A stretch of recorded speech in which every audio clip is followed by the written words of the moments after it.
2021-ci ilin sonları Polşaya köçdüm və yeni mühit, yeni rutinlər məndə elə bir motivasiya yaratmışdı ki, köçəndən 1-2 ay sonra gedib idman zalına yazıldım. Özümcə mini bir araşdırma eləyəndən sonra həftədə 6 dəfə idman zalına gedə biləcəyim bir proqram tapdım.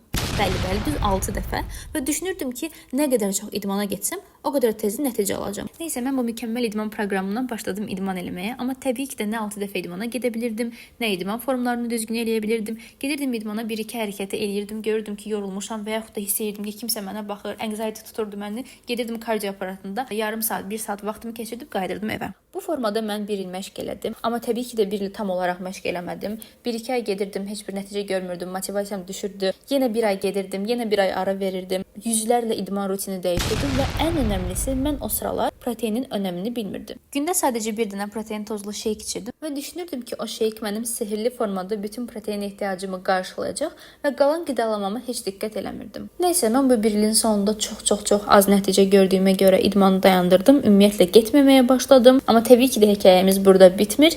Hekayənin son hissəsi üçün səhifəmi izləməyi unutma.